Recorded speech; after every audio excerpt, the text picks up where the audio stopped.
Good morning. My name is Steve Weber, and I am the host of the American Gumption Morning Show. And welcome to today's show. Today is show number 56, Friday, October 23rd. And boy, do we have a fun show scheduled today. I might have to cut my monologue a little bit short to bring our guest in because he's got a lot to talk about. So our guest today is going to be Brian Gregory, who is the founder and CEO of Admanity, and he is the creator of the Admanity Protocol. So we will get right into that in about 16 minutes from now.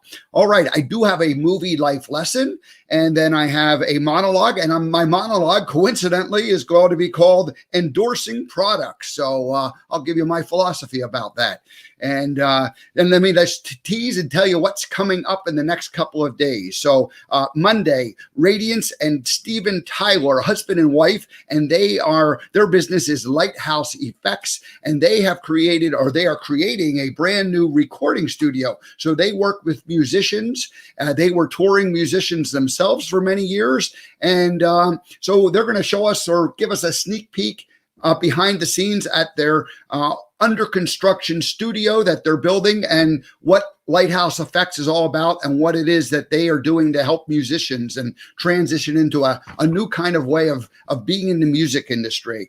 On Wednesday, Tamara Fleming, she is the founder and creator of The Meaning of Space, and we'll be talking about what she does. And Tamara has been a coach and friend for several years and has helped me quite a bit in terms of me reinventing myself. And we'll focus on a little bit about virtual background. So we're all on Zoom these days. We all have a background, and I threw up a background when I started this show. And just a week or two ago, she's helped me redesign it a little bit. And so we'll get into, helping you create a background for yourself that tells the message that you want to. That's going to be on Wednesday. And then on Thursday, Reverend Wynn Henderson, MD, and he is going to talk about his spiritual cure for addiction. So, it doesn't matter what type of addiction it might be, but he's got a solution, and we all have addictions. So that'll be a fun conversation. That's going to be on Thursday. All righty. So now I have a movie life lesson. Let me go ahead and share my screen, and we'll see what Mr. Forrest Gump has to say today. Little white lies are sometimes part of what we have to do. Hi, I'm Steve Weber, and I told a little white lie when I told everybody that I was the real Forrest Gump as I sat on the bench for Bubba Gump for 15 years. Today, my job is to bring you scene 43 of the 94 best scenes from the movie Forrest Gump to celebrate this year being the 25th anniversary. Forrest received $25,000 from the Flexo-Lite ping pong paddle to advertise their brand. Mama told Forrest, "It's just a little white lie. Everyone knows it isn't true. It's not hurting anyone." Well, that's what's left after me saying, when I was in China on the All-America ping pong team, I just loved playing ping pong with my Flexo-Lite ping pong paddle. Which everybody knows isn't true, but Mama said it's just a little white lie, so it wasn't hurting nobody. Advertising is based on little white lies. You'll be more attractive. Your clothes will smell better. You'll have more fun. Everyone will be jealous of you and your new car. Little white lies. In real life, Forrest wasn't the kind of guy who told lies to his friends, colleagues, or family. Forrest was a man of integrity. So we can forgive Forrest when he told everyone, "When I was in China, I always loved playing ping pong with my Flexo-Lite ping pong paddle." It's just a little white lie. Do you want to be more Gump-like? Be a person of integrity. Fess up when you tell a little white lie like Forrest did. Accept that sometimes life and our jobs require us to stretch the truth. Let's learn to live our lives with gumption.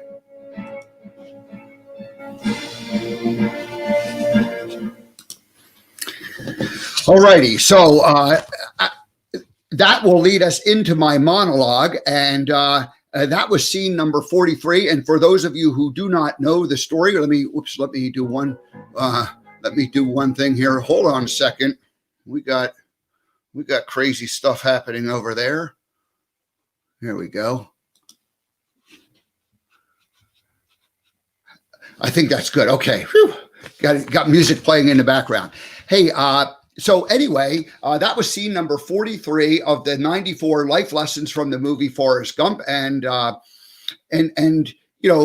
advertising was a different thing back when Forrest said that. And maybe it wasn't a different thing. We'll let our guest Brian talk about that. But Forrest and his mama talk about, the little white lie about him endorsing, saying, when I was in China, I always played ping pong with my Flexo-like ping pong paddle. And here it is. Here's the ping. This is it. This is the Flexo-like ping pong paddle that Forrest Gump used. And his mama said, Forrest, all you have to do is endorse the product and say that you used it. And he said, but I didn't use that product. I didn't like it. I always liked using my own ping pong paddle. And she said, oh, it's just a little white lie, Forrest. And hold on. She said, hold on to it. Maybe you'll get used to it. And so anyway, I don't endorse. Let's talk about endorsing products. So I have a philosophy, and that is that we need to tell the truth, and but we can put products in the best light. And so, maybe, we all see celebrity endorsements, and do they actually use the product or not? I don't know. So here's my philosophy as far as advertising and promoting a product. And now I'm talking from my own personal belief on how I want to help make this show grow and expand. And so I want to have sponsors, and I want to have advertisers, or I want to have affiliates, that people that I'm promoting their products. But in my case, I'm going to say, hey, these got to be products that I actually have used, and I've tried, and I like their products, and I believe in what the mission or the purpose or the cause that they are behind with it. So that's kind of the line that I'm drawing in terms of how I'm going to promote on this show. And that's only endorsed products that I have familiarity with and that I can endorse with a good, clean conscience, and promote them in a way that's, ethical and legal. So obviously they have to be ethical, they have to be legal. And so those are the types of products that I want to go ahead and do. And I believe that I will find those products, and they'll come out, and it's all going to be, good. Now, having said all that, it makes perfect sense if you have a product that you want people to come and be attracted to it. And there are people out there in the world, and presumably your product is going to satisfy some of those people. So if you are intentional about knowing what it is your product is and what type of a problem it solves and who it solves those things for, then you want to match those people up as quickly and as efficiently as possible. And you can use language, and you can use words, and you can use emotional intelligence and psychology to make that happen quicker. And I don't see that as a little white lie. I see that as being a smart person who is making the process more efficient. You have somebody who wants a product, like over here, you have people who want and need a product. And then over here, you have people who have a product to sell, and you want to match those up as quickly as possible. So it's not necessarily, it's not at all a white lie if you're going to just go ahead and talk about it in a way that shines that best light on the product and matches those people up as quickly as possible. So anyway, I just thought I like the Gump story about it's just a little white lie. Everybody knows it isn't true, but Mama said it wasn't hurting anybody. And I said the little white lie when I sat on the bench for 15 years. I told everybody I was the real Forrest Gump. Everybody knew it wasn't true. And it was just a little white lie, and it wasn't hurting anybody because we were all having fun with it. Now, the scary part about that is that some people were like, oh my God, I didn't know it was a true story. You're the real Forrest Gump. It's a pleasure to meet you. And with kids, it was kind of fun, and it was cute. And parents listened, and they knew, it's like fantasy. Kids love that sort of thing. But when the adults would come up and go, I didn't know it's a true story, it was a little bit scary for me. And, I was like, oh man, I was holding my nose, seeing if it was growing when they were, because then you're starting to go down a path. They're like, oh, I didn't know it was a true story. Oh, you didn't know it was a true story, huh? Oh, yeah. Did you really get shot in the buttocks? Oh, yeah, but I can't show you right now. Sorry about that. Out in public, but wouldn't be proper. So, I mean, I told some little white lies that way and had a lot of fun with it. All righty. But now we're moving forward. That was 10 years ago. We're advertising. We got the American Gumption Project. Underneath of that, we have the American Gumption Morning Show. We're going to be traveling around creating interviews with people. And so that'll be another little brand of it. So we have these different American Gumption things that we're doing, and we're going to have sponsors and we're going to have advertisers who are going to make all this possible. And we want to endorse only products that I actually personally, understand, believe in, have used, and, but then we want to talk about them in a way that makes the most sense for our advertisers to get the most bang for the buck, right? We want them to succeed by having products people get their product and be happy with those products. So that's my philosophy on all of that. So the Forrest Gump thing with the little white lie, advertising gets a bad name because everybody thinks, they're telling lies. They're products don't do what they say they're going to do, or people are endorsing things that they don't really believe in. Well, if that's the case, then that's not the type of product that's not the type of company and the type of product that you want to be supporting and working with. So that's my 2 cents on endorsing products. Let me just double check. And then this whole idea of languaging and copywriting. Here I'm a small business. I'm writing emails out there. Advertising does not have to be like you're paying for the radio ad or the TV ad. That's the traditional, advertising that we think of. But we're advertising when we put a post on social media talking about what we do. So now if we have a better understanding of how that all works, then we can, be more effective in our communications. And so that's kind of what I'm stealing a little bit of Brian's thunder, but he's a big boy. He can handle it. He's got plenty more to come at us with. So anyway, he's in the back in the green room. I see that it looks like our American Gumption Morning Show elves have been feeding him little treats and, maybe got him a nice refreshing drink to get him all wide awake, because he's coming from the West Coast or somewhere far away, but it's early in the morning where he is. So let's welcome Brian Gregory to the American Gumption Morning Show. Hello, Brian. Good morning, Steve. Thank you. It's good to be here. Yeah, good. Thank you. Hey, so the way this works, it's your first time here. So I have a protocol. You're familiar with protocols. I have a protocol that I go through. And what I do is I like to read a little intro, a bio about who you are. And then I have a first-time guest theme that I play. And so if you do a good job today and we want to invite you back in the future, you won't hear the theme the second time because it's only for first-time guests to the show. So can you indulge me and let me go through that for you? Absolutely. Let's roll.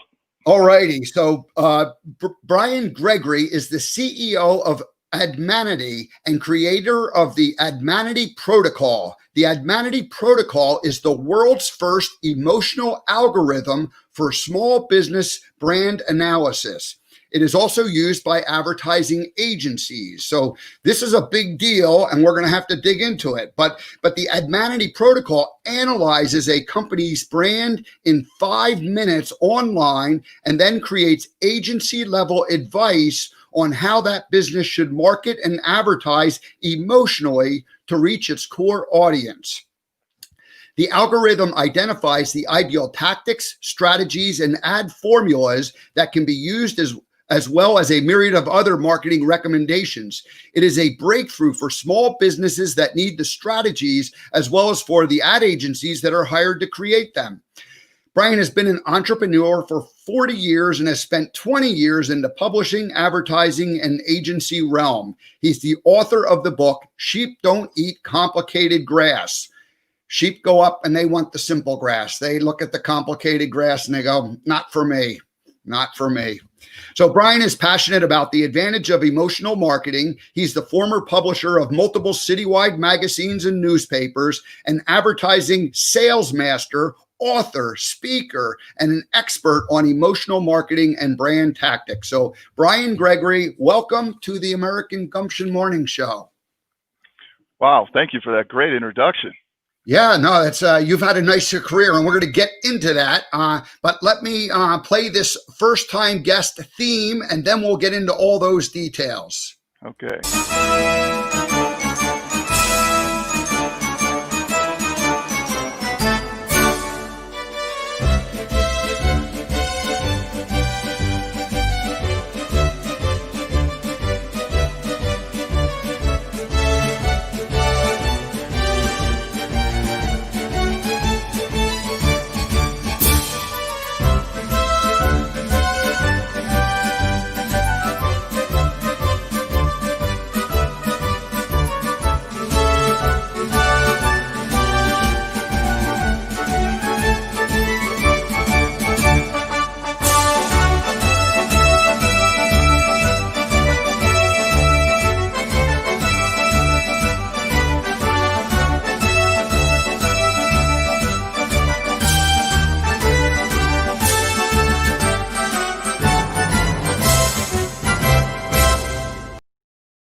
Have you ever had a marching band welcome you onto a guest show before? Is this the first time? I think that was the magic and wizardry of John Philip Sousa there. No, I don't think I've ever been introduced quite so prestigiously. Thank you. Well, good. Hey, Brian, welcome. Thanks for joining us. We've well, I'll tell the story in a minute about how we met, and kind of we've known each other for a couple of years, but let's go back 20 or more years ago. You were selling advertising for, I don't know if it was radio or whatever, but you're selling ads, and people are like, oh yeah, I want to advertise, and then here's my ad, and they're putting it on, and they're not getting good results, and so then they're not wanting to buy more advertising, and so kind of by default, you had to go into the, creating ad business because people were producing lousy ads for themselves. Is that the quick and short and dirty version? Pretty much, yeah. I was in the print business, but it applies to, I've talked to people that own radio stations and billboard companies and TV commercial producers. It doesn't matter what the media niche is.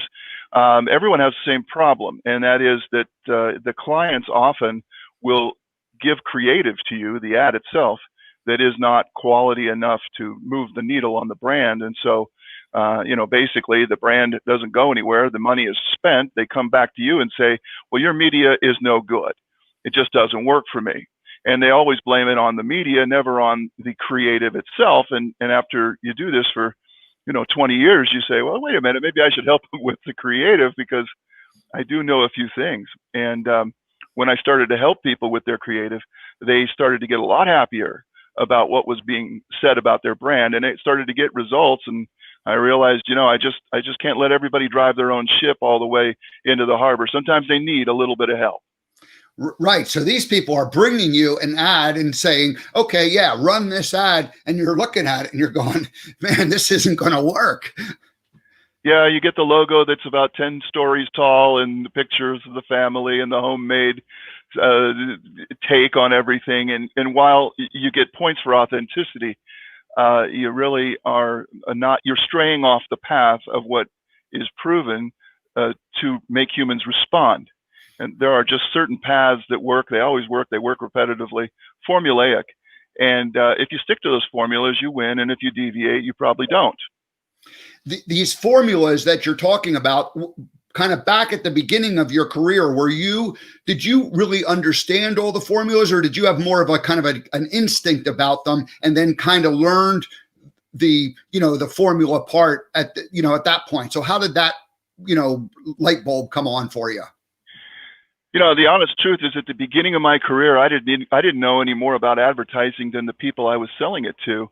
I had lucked into owning a magazine that I didn't really plan to own, and I was never a student of advertising, but I had to become one. And you learn how to sell ads very quickly because that's how you live, but you don't necessarily learn what should be in the ads until you've been in the business years and years. And those who have been in the advertising industry for 20 years, I think, will relate to that statement. It's sort of an omniscience that comes over time. It isn't just blessed upon you on day one. You have to think about it long and hard. You have to study the ads that are working and say, why is that working? You study the ads from the past, from the masters.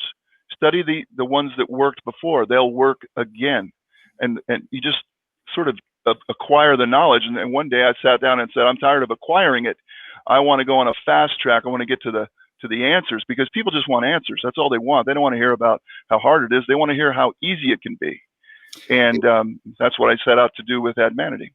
It's really one of those things that's kind of a perfect example of art and science combined. There's a lot of science to it, but then there's that like kind of feel that, you take the science and you apply it at the same time. Or would you say that it's just all science? I'd say there's an art to advertising, and I don't want to diminish the creative aspect of advertising. What I'll tell you is, once you have the formula and you know what you're going to try to structure, the creative comes so much faster. You can sit there in a room all day and order pizza for the team. You give them the right strategy, tactic, and formula, you'll be out of there in 15 minutes.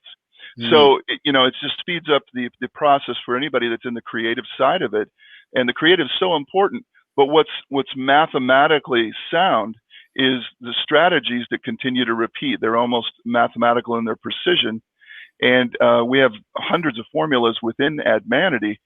Our gift, if you will, is to be able to figure out which ones apply to a certain brand, so that brand can get on a fast track and go where they need to go fast and quit fumbling around in the dark.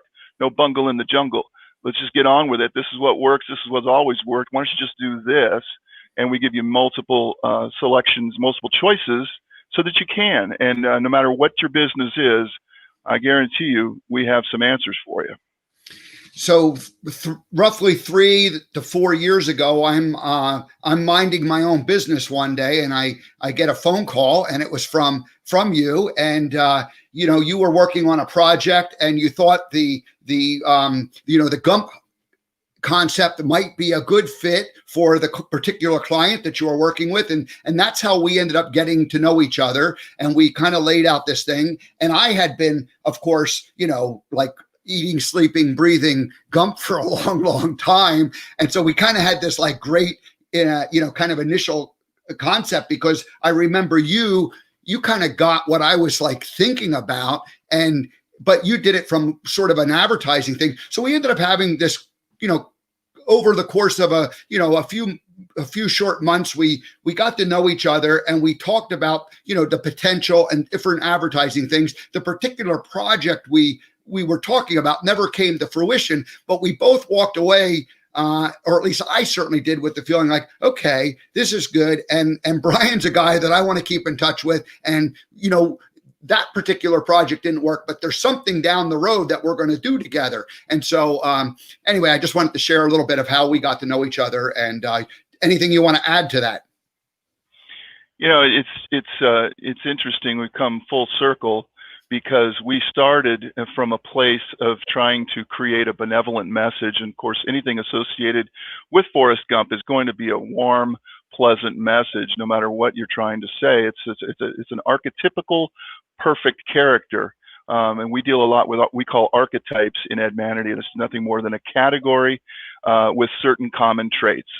So the Gump archetype is what we would call affinity.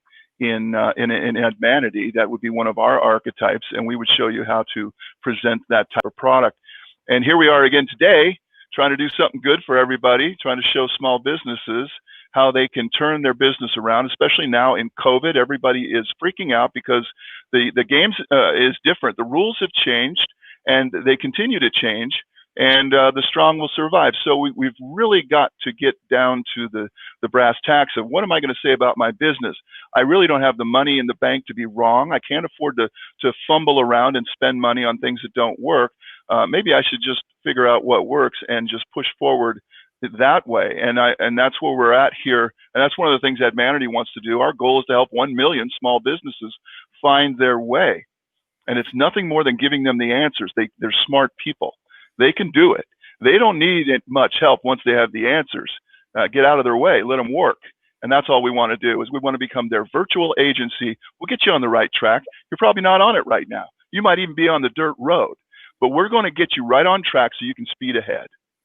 Yeah, that's great. So a couple of years ago, when we first got, you talked about this project and you were working on it, and you were talking about it kind of like, oh, I'm developing this protocol. I don't know if you used that term at the time, but you were, and I didn't quite get it, and it didn't matter at that particular moment. So now we, fast forward a couple of years later, and you've brought this out. It's kind of come full circle. It's launched. It's been a multiple year adventure for you. This protocol didn't just happen. Tell us about how you went from, just working with people as an advertiser, and to going, you know what, I need to create this, we'll call it the protocol, and get it out there and get it launched. Just tell us a little bit about the multiple year journey to getting it launched and being ready for the world. Sure. I always say Admanity wasn't created in a weekend. And the things we do there's a lot of work behind the algorithm that can make all this happen. But let's go back in time. Let's set the Wayback Machine 6-7 years earlier. And I was writing a book called Sheep Don't Eat Complicated Grass. And it was about the simple emotions that motivate all of us, the sheep, right? All of us to do the things that we do. Everything we do is emotionally motivated, whether we want to admit it or not. Your Sherlock Holmes-like mind that you think you have is at first motivated by an emotion, then it can make the decision, and then it can announce that decision to the world. So I was coming up with all these emotions that would be the core emotions. In other words, the things that don't change, right? Technology changes constantly and without fail. The human emotions that influence decision-making do not change. They never change. They never will. And so isolating those took a couple of years just to get the book written so that it could be good, sound advice. And then the book was fine. Everybody loved the book, but it wasn't reaching enough people. I wanted to help millions. How do you help millions of people? Well, you probably don't write a book and hope that it's going to be internationally famous and a big deal. Those things happen to few people. So I created the idea, hey, what if I did this in an algorithm? And I could put it online so anybody could get to it. And that was a huge idea. I had no idea at the time how long this was going to take. 7 years later, the algorithm is created. The software, brilliantly designed by our software engineer, Chris Whitko, actually makes it come to life. Something I'd imagined on paper. You can't imagine the thrill after 6 years of calculating things on 10,000 sheets of paper, what it's like to actually see a computer do it for you. It was exciting. And to see the results come out in structurally sound and what we would call, agency level or, just good practices for advertising, because the people we're trying to reach, the people we're trying to help, oftentimes don't have a strong understanding of it, and they're really off base. They're just doing their best. They're winging it because no one showed them anything. College doesn't teach it, and agencies are really expensive. And so we bring it down to their level. It's all written in layman's terms. And finally, 2,000 pages of curriculum later, Admanity is digitized and organized and ready for anyone to take advantage of the knowledge within. So I have gone ahead and taken the test and received a full report and been very impressed with what I've seen. But go ahead and describe the process of what it's like for someone to go and take the test, because it's not a complicated process. The first thing they do is they log into admanity.com, but tell them about what they can expect to happen. Well, the test is interesting because, advertising for a lot of people they perceive it as, oh, this is hard. This is not easy. This is complicated. Only advertising people get this stuff. I'm lost, And so they expect the test to be sort of a brain buster, and it's not.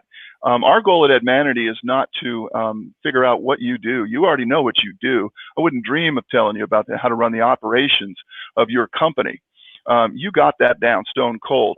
What you're not aware of is the emotional triggers that are driving a consumer to buy your product.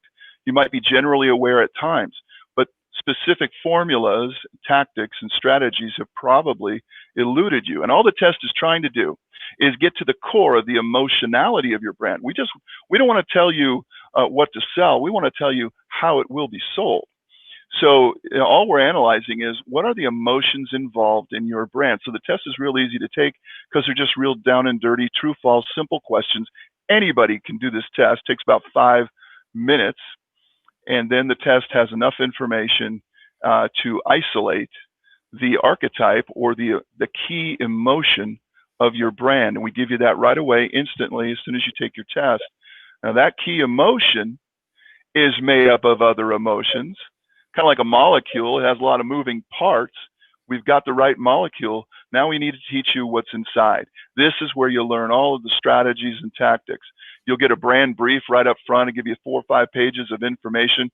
People say it's a mind blower because it really describes your business in most cases better than you could even do it yourself. Because for the first time, you're seeing the emotional side of your brand, the true human side of your brand, what people really want from you instead of what all the facts and data and benefits and features and all the things you think are important. Often the most important thing is the emotional essence, the core of what you truly will be presenting to people.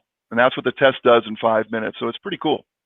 Yeah. So the first thing that I had to do, and it wasn't hard, but you have to really, take a few minutes. And in my case, I just wrote down, well, what exactly is that I'm trying to get people to move on? What is the offer that I'm making? And then who is that person that I'm wanting to attract? And again, I'm thinking about it as a person who needs or wants what it is that I have. And then I ended up listing a whole bunch of bullet points underneath of them, that kind of described who they were. So once I got myself into that mindset of like being crystal clear about, well, this is what I'm offering and this is who's buying it, then I took the test with that kind of frame in mind. And all the test was simple questions, and you just answer true and false. And I remember you said, if you're just not quite sure, answer false. And so most of the time I was pretty darn sure. And so it was easy. I just went through and clicked on it. And it was funny. A couple times I would see I could see like a little bit of, like a wheel spinning and like the test kind of going through and I was like thinking, because I answered certain questions certain ways, it kind of took me maybe behind the scenes down a different path. Whereas if I had answered certain questions one way, it might go to one path. And then since I answered certain questions another way, it took me a different path. And I felt like it was asking more and more qualifying questions as I went through. And there was repetitiveness in terms of, like, you notice that some questions were asked, like they were kind of the same question, but asked in a similar or a different way, so that, you're validating what the answers are. And, if people are consistent with it, then you're going to get better results. And anyway, that was just my experience. So. No, you're absolutely right. The algorithm behind the test, it appears so simple when you're taking the test because, it's just true, false answers. Nothing could be simpler. And yet there are thousands of calculations happening while you're taking this test. There's over 1 billion possible scores that are possible because every time you answer a question on the Admanity online test, you're receiving points in many, many categories for different things. And it's actually recalculating after each question, deciding which question you might see next, because it is learning a little bit. It's figuring out who you are. You can see it while you take the test. The questions get zeroed in towards the end, and then you get this report that's a mind blower that will tell you pretty much, this is who you are, this is what you shouldn't be, and this is what people want from you. And people think that's the end of it. They think, well, that was amazing. I love my brand brief. And I think that is the 1% of what Admanity can give you. It is cool, but that's just the start. That's the warm-up act. That's just showing you that we've figured out the essence of your brand. So now let us go to work on all the strategies and tactics that you'll be able to use for a decade or more to build your brand. Hey, we have a guest or we have a visitor who appears on our show on Tuesdays, Brandon Schaefer, and he says he loves what you're sharing on promoting products and services. And it's worth mentioning that Brandon is in the business of sales, and he certainly instinctively understands what emotionally connects with people. But as I'm looking at this and reading through the brief, I'm thinking you could advertise to do this, but you could also be a sales guy who just wants to connect better with your prospective clients by understanding better what their needs are and communicating them in a way that connects with those on a better person. So anyway, I see a lot of different potentials with this. Yeah, if you think about it, advertising is persuasion. It's just a mild nudge towards a product decision. I always say that emotions are the tugboats in life's harbor of indecision. They tug you one way or the other towards the goal. Now, that's the same thing salespeople have to do every day. They have to get on the phone or send emails out to persuade a client to hopefully like their brand. The principles are identical. The emotions involved are identical. The triggers are identical. So if you learned how to advertise a brand, at the same time, you've just learned how to direct sell the brand person to person, whether it be verbally or through email. The same emotions will have to convey. And so I always recommend salespeople can take this for their own brand. If you're a salesperson, learn your brand. You got to get on the phone today. You got to sell this thing. Well, take a test for your brand as if you owned it. You'll get the answers for what motivates people to buy whatever that is. And in sales, there is no piece of information more valuable than that. Yeah, so the report itself is I don't know, it's a couple hundred pages. It's or 150 pages. I mean, it's a big giant report, and yet it's very nicely laid out. And it's not just page after page of white space with print on it. I mean, it's got pictures and graphics. And so you can read a page and then you go to the next page. And I really like the way you laid it out in terms of, just having enough graphic and information so that you almost are doing a scan of it and observing and learning this information. And then it's organized into sections. But one particular thing that just jumped out at me, there's a list of words that for the particular emotion that your brand is connecting with. There's a list of words that are basically it's like a cheat sheet in terms of, use these types of words to describe your product. Yeah, I love this. I'm glad you brought that up. That's one of my favorite sections. It was one of the hardest to build for Admanity because every business is different and all the archetypes are different. And to go through the 170,000 words in the English language and just kind of pick out the ones that apply only to the archetype of the person who just took this test, that's worth the price of admission all by itself. Because even if you don't do any advertising, I have people say, well, I don't do any ads right now, it's COVID or whatever the reason is. Yeah, well, you do emails, don't you? Those have to be written. You have some ads already out there. I assume they could be improved. Your website, couldn't it be improved? Your customer service people use words. Your PR is words. The social media, everything that you're doing involves copy. And so we call that the ghost archetype because he's kind of your ghost writer. And it matches to the archetype that you are. So here's a list of words. Some of them you probably use, but I guarantee you don't use you haven't even thought of using 90% of them because it's a lengthy list of selling keywords, power phrases, simple phrases that always sell, and metaphors. The mind is 90% of visual and how it processes. So the metaphors create these instant visuals in your mind. We show you all that, and it comes with the report. So one of the what I've done is I've shared my screen, Brian, and this is the list of the 15 main emotional.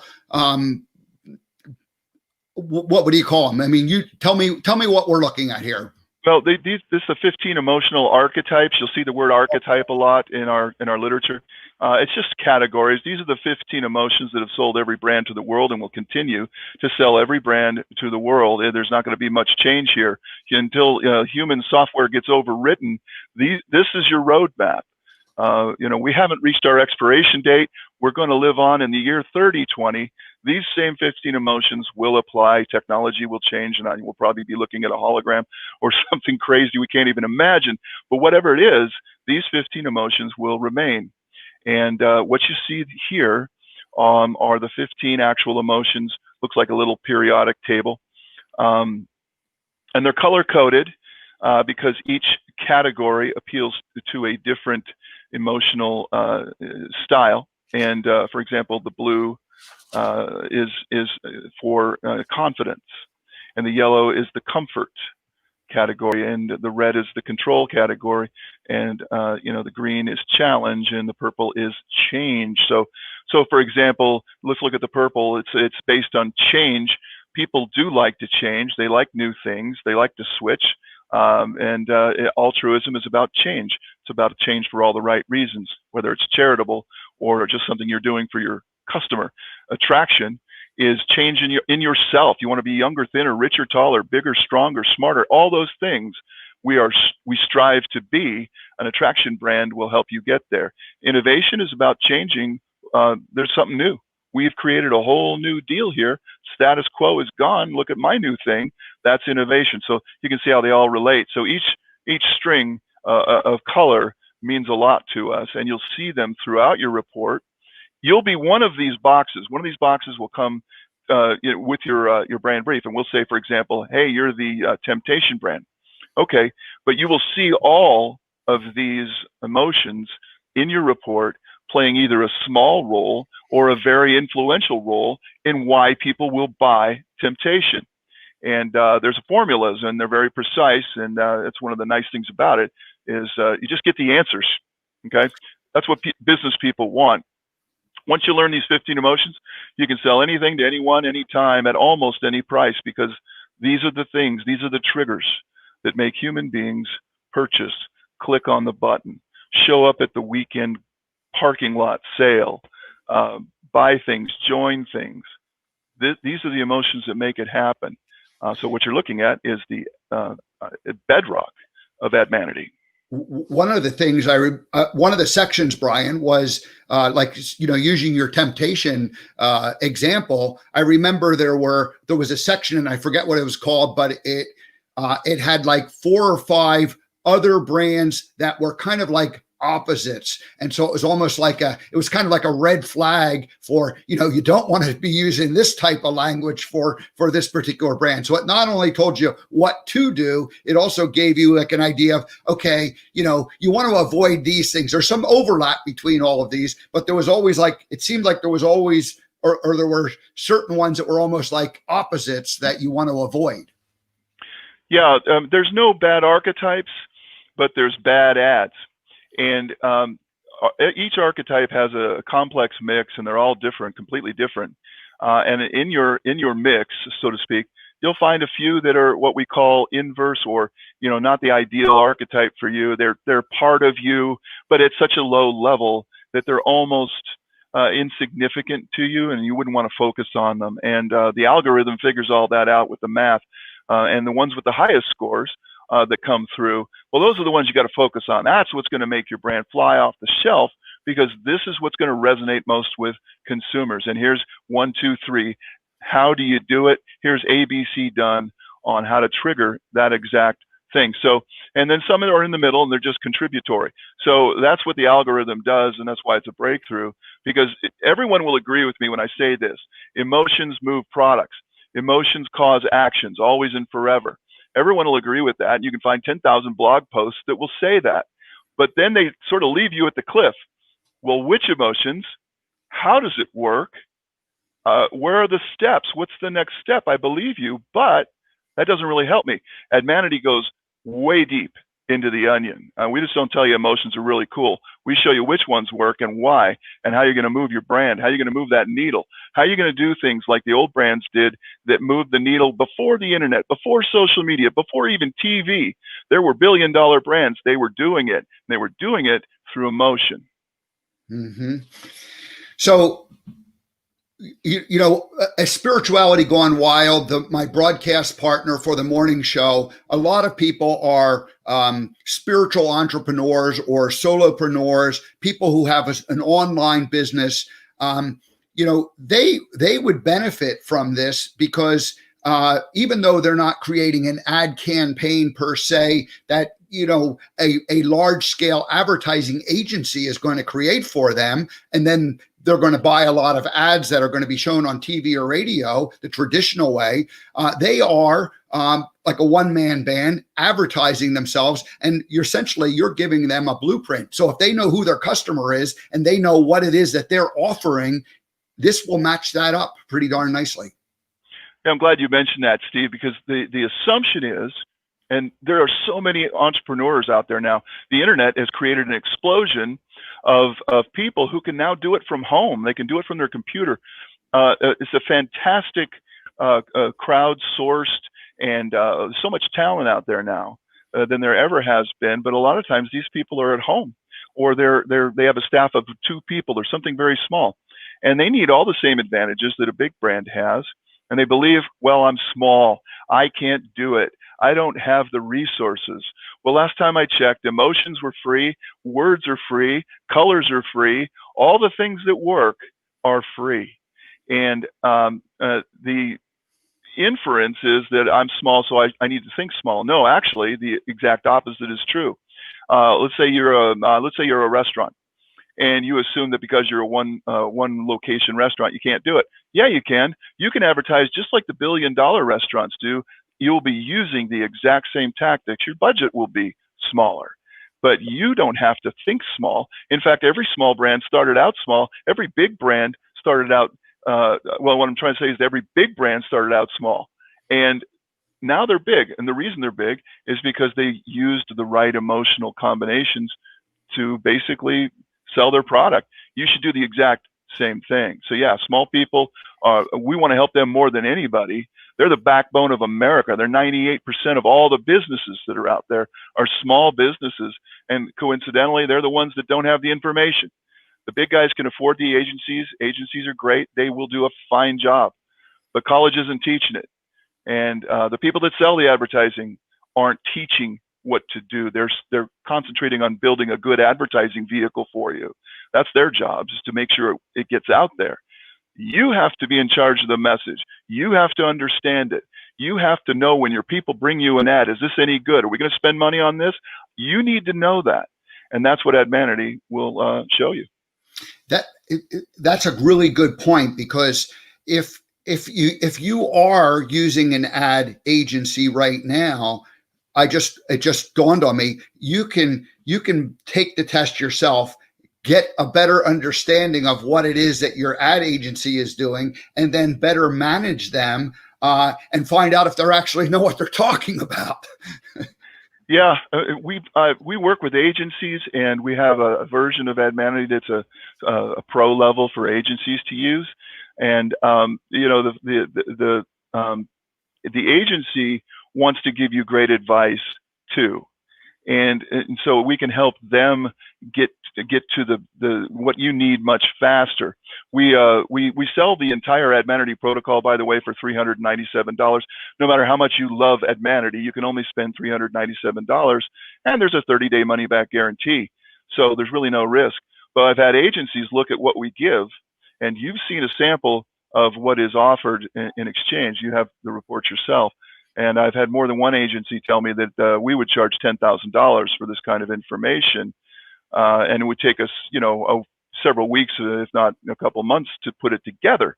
So to get it in 5 minutes for $397, heck, that's more than, or less than most companies probably spent on office supplies last month. It's not a big ask, but it's probably the most important expense you'll ever spend on your company. You know, I'm thinking about these small business, these these online businesses, the people who are creating content and maybe selling a digital product, and they have, I mean, they're hiring copywriters, they're hiring different people to help them, especially, you know, the bigger ones, the solopreneur ones are, you know, they're just doing it themselves. But the ones that are hiring different copywriters, I mean, you're going to spend, you know, you might spend $1,000 a month with a copywriter doing something. And again, you could continue to spend that money, but you could take this test and make sure that your copywriter is actually, you know, doing a good job. And it's a way of educating yourself and also then educating them. Yeah, it's a good point, Steve, because people ask, well, I've got people working for me. Let's say you got a pretty good sized company. Hey, I got a copy guy, I got a marketing guy, I got a social media guy, I got a guy, right? Everybody's got somebody in those foxholes. Mm-hmm. And they wonder, well, do I need Admanity? What do I need it for? I'm paying all these people. They're supposed to be able to do this stuff. And I will tell you this, those people will thank you again and again, because nobody likes the uncertainty of advertising. It's a business where you think you're right, but you're really not sure until it actually gets out there. And everybody wants to win. Everybody wants to help you. The people that work for you, your graphics people, everybody, they want to do a great job. So give them the strategies and tactics so they can say, oh, that's what we are. Oh, well, now that you told me that, well, I can go faster and better. I can crank this stuff out now. Thanks for the, you know, the directional assistance, instead of just having us all flying blind. A lot of companies, they got a social media person over here doing what they think is good. The copywriter's over here saying what he thinks is best.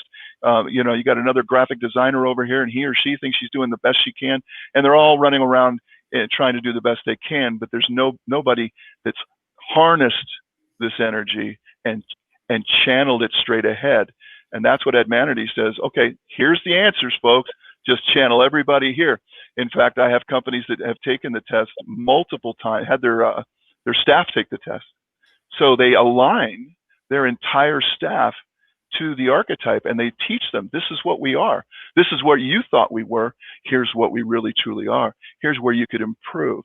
And I can't stress enough the value of having an aligned company, especially when everybody's working from home right now. It's more important than it's ever been in the history of the United States. You've got to align your company. Everybody working for you has to know exactly what you are and how to convey it, all the way down to the customer service people who are going to take the calls. It's so important. You did, we had talked before we, over the last couple of weeks when we've been talking about doing this interview, I do remember you told me the story of a business owner that had his 8 or 9 employees take the test, and they all came back like kind of confirming what they were all like in the same business. And so that was, I mean, what did that do for that business owner, like in terms of the confidence that his people were all on the same page? A great question. Admanity tells you 3 things, I think. First, it affirms some things you think you know. And so it kind of helps you confirm, okay, we're on the right track with some of the stuff. Then it also gives you the confidence to move forward with some of the things you're undecided about, things you had questions, but you really weren't sure. Well, it will confirm which way you should go on that. And then it teaches you things you had no idea. It's like, wow, I never even thought of that. You'll get all that kind of information in your report as well. So when companies have their staff take the test, and we have a program for that, just contact us directly where so you can save some money and you can align your company. They'll find either 2 things. One, we're not aligned, and here's how everybody's thinking. Oh my gosh, this person thinks we're a charity, for gosh sakes. This person over here thinks we're an authority brand. This person over here thinks we're ambition and based on money and acquiring more. And all of a sudden they realize that their positions have influenced their opinions of the company. You know, a sales guy sees it as getting the money, whereas a customer service person sees it as make them happy. But they all need to see it the way the archetype is structured. Another company says, wow, we are all aligned. I've had that happen, and it's beautiful. It's a tribute to the CEO when it happens. But still, now that we're all aligned in spirit, what are the strategies? What are the tactics? What are the words? What are the phrases? What should we all be looking at? At least we know we're on the right track, but we still want to go faster, farther, higher, better. And so it's marvelous for that. I think I wish more companies would use it that way, to be honest. We're coming to the top of the hour, so we'll wrap up. But I want to make one last point about how each business is unique, and each business has more than one customer. I remember the example you mentioned on your website is the car dealership, and so they might have a campaign that talks about or addresses the needs of a person who needs a car, a new car, or maybe a used car. And then you would have another campaign for people who need to have servicing of the car that they had purchased. And so while they might have one primary archetype for selling the cars, which is maybe their overall business strategy, they would have like either a second or a subtype that would address a particular need. Yeah, a lot of businesses have more than one revenue stream. If you sell one product and only one product, you may just have one great archetype, and that's easy to understand. But some people sell a product for $29.95, and they have an increased value product for $129.95, a VIP version, if you will. Those may require two different campaigns. You would sell the VIP version using different emotions than you would the budget version. A car dealer is going to sell new cars one way. Used cars is going to require different triggers, and the servicing of cars completely different than that. A restaurant is going to have the dine-in customer, the person they need to walk through the door, and they could have a catering customer where they're going to walk through the customer's door and go into their home. I guarantee you that is a completely different archetype. So when people take the test, they should think channel. I'm just going to take it for this particular part of my business because this is the part I really like to grow right now. If your business is really simple, you might say like, I'm a dentist. I pretty much just do dentistry. But you might do cosmetic dentistry. You might do children's dentistry. You might do a very high-end form of dentistry work. There's different degrees. Even though you're just a plumber, you're not. You need to think beyond your label. Even the labels you see on the screen here, go deeper into the onion and find the emotions that make people want to buy you, specifically you. Best thing about the Admanity report, it's all about you, personalized to the answers on your test, so that when you get your brand brief, it's telling you really about you. It's one of the most interesting things you'll read all day. And I could talk all day about it, so you better just cut me off, I think. Well, hey, thanks for coming and sharing this. I think it's a great idea. And you mentioned that the product for maybe 29 and then for like 97. And then, this is the whole online community of people who are digital marketers. That's like, they do that. So I hadn't thought about it that way, but if your business is in helping people and educating people, and then you have a couple of different products, you have an introductory product, well, that needs to be talked about in one particular way, and then the upsell to another product is going to be talked about in another way. And maybe have a high-end product, maybe it's like a 6-month coaching package or something like that. That needs to be talked about in another way. But each of these products become gateways to the next one. And so, you don't use the same messaging for each one. You don't use the same language. That's a good point. In fact, in the report, when you finally do get your Admanity brand attraction report, one of the chapters in there is the upsell chapter. And your archetype will show you, this is how you sell, let's say you're selling laundry detergent. This is how you sell laundry detergent, okay? And they give you just a ton of different ways to do it. But when you go to sell a current customer 3 times as much laundry detergent, or whatever the upsell is, it's a completely different archetype that we add to the mix. The upselling archetype is different for each brand. And so we show you what that is. It's different because now we've got a customer that's already buying, already likes the product. We don't have to go over that. That's old news. How do we get them to buy more frequently in larger quantities? And that's interesting. The brand that comes to my mind is Costco. Not only do they get you to buy in larger quantities, they make you pay a membership price to do it. Yeah. Great upselling, right? And billions of dollars in the brand. It's one of the cool things that we just throw in there to show you how you should upsell, because most people don't give it any thought. We also show you how to win back lost customers when it all fails and everything goes south. you've got a customer that walks away. How do you get them back? How do you get them back into the brand they just walked away from? We show you that. We show you the colors. Heck, we even show you the gifts you should be buying for clients, because everyone gets a box of candy, and that's just wrong, right? It's just, there's a few businesses that should give boxes of candy, but only a few. Put the thought into it and read what's in the report. It's like an owner's manual. You don't need it all today, but it's there when you do. Yeah, that's a great point. You can use this for the next couple of years. If your business stays, similar in terms of who your client is and what your offer is, then, this report will be good for, like you just pull it out when you need it, when you need to do a new campaign or tune something up or add something here or there. So anyway, very good. Hey, I would like to, we're at the top of the hour, so we do need to stop now. But it would be fun to have you come back in the future and go deeper into one particular brand or one particular archetype, so that like people get a little better feel for exactly what it was. I knew that we didn't have enough time to dive too deep into the details of it. We sort of wanted to just paint the big picture with this interview. Would you be willing to come back at some point? I'm a very willing hostage. You'll find me very agreeable. Yes, of course, I'll come back. I'd have been shocked if you're. No, I'm done. I'm done with this. So anyway.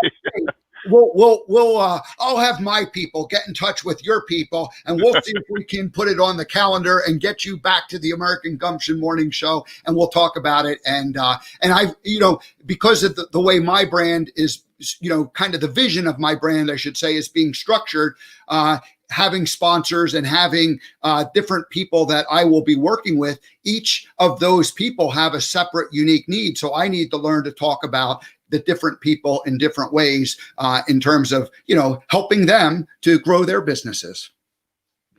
Well, it's been a pleasure, Steve. Always a pleasure, actually, to work with you. And you're such a positive force. And I don't think I've ever heard anything negative come from you. And it's just, it's always great to interact with you. So I'll be back whenever you want me. All righty. Well, we'll arrange that. And so anyway, thank you so much for joining us today. We'll welcome you back again here in the not too distant future. So thank you, Brian. Great. All righty. Well, that was fun. And I do want to get Brian to come back, and because, the amount of information that I got over the last few weeks is really kind of overwhelming in a way, because of the potential with it all. And so I've been taking it in and learning it. And so maybe we can have him come back and we'll dig into, some of the ideas that are going through, how do I make American Gumption grow, and how do I reach more people with it, and what type of messaging and what types of different things will I do, like subtly different for different types of, my unique sponsors as they come on board. Alrighty, so that's it. Let's wrap up. Man, what a great week. We had 4 great shows. I took Monday off. That's coming like every other week or every third week I'm doing that. So this was a 4-day show week. We had 4 great interviews, and we're going to come back and do it. We're going to do it 5 days next week. That's the plan. Monday, Radiance and Steven Tyler, Lighthouse Effects. They have been rock and rollers, musicians, touring musicians, and now they're producers and helping musicians, create not only their music, but their lifestyle that they need to go forward. We're going to hear about that on Monday. Tuesday, still to be announced. Wednesday, Tamara Fleming. She'll help you work on your virtual background so that you're telling the story that you want to tell, and it's moving the needle forward. So the people watching will, hey, who is this person? Look at this. This is kind of interesting. And then on Thursday, Reverend Wynn Henderson, MD, Spiritual Cure for Addiction. Alrighty, folks, that's it. Have a great weekend. We will see you next Monday.